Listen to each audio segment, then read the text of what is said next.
Innleiðing barnasáttmála Sameinuðu þjóðanna inn í allt skóla og frístundastarf. Þetta hljómar svolítið stórt. Já, þetta var nokkuð stórt verkefni sem Elísa kom með inn í skólan og hefur gengið alveg ljómandi vel. Við ákveðum að skipta líka niður og búið til réttindaráð hjá okkur. Þannig að í raun og veru skiptist á 3 svið, eldri nemendur og yngri og síðan inn í frístundaskólan.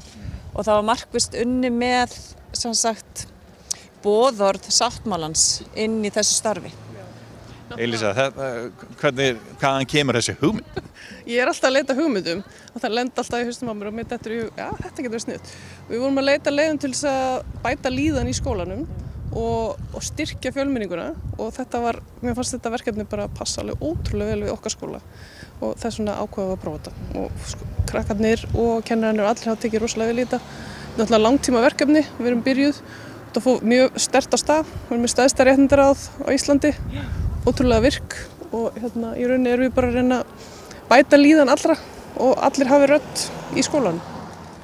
Þið eru bæði mikill fjölmenningar skóli en það hefur líka verið rætt mikið almennt í skólastarfinu að krökkunum hafi ekki liðið alveg eins vel eins og við kannski segjum í gamla daga eða eitthvað. Hvernig stendur á því? Vá, nú er stórt spurt. Það er náttúrulega ýmislegt sem kemur þannig inn í, og náttúrulega í okkar umhverfi, þá krakkarnir eru alveg ótrúlega flottir.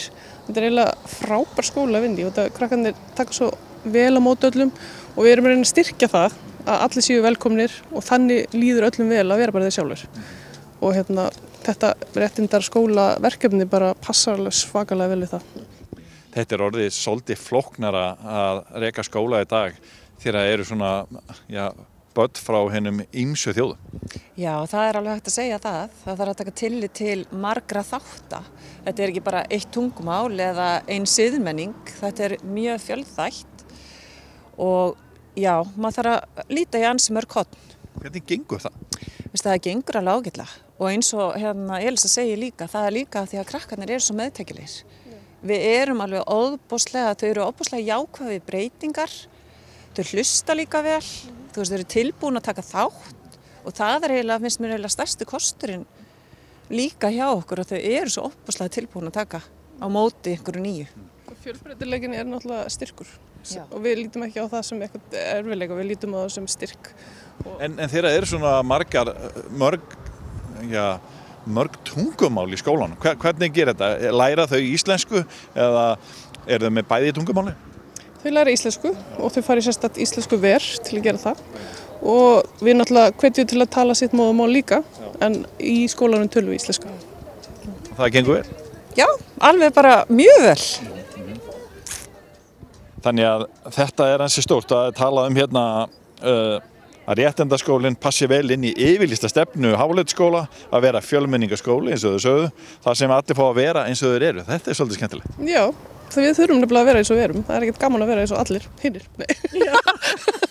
Þá líður börnunum betur. Já, það er rannsóknir sem hefur verið gerðar á þessum skólum erlendis, hafa sýnt fram á það að þetta hefur minnkað einelti, minnkað ofbeldi, aukið vellíðan barna og þeirra sem vinna í skólanum. Þannig að það er til mikils að vinna að gera þetta vel. Og það er ekkert eitt svar við því af hverju krökkunum, rannsóknir hafa sýnt að þeim hefur ekki liðið eins vel í skólanum. Það er ekkert eitt svar við því. Nei, þetta er náttúrulega bara mjög flókið verkefni og við náttúrulega rýnum í okkar gögn og það sem liggur fyrir. Og þetta er bara eina af þau leiðin sem við erum að koma tilbaka og til móts við þau. Hvernig gekk svo að reka skóla á veirutímum?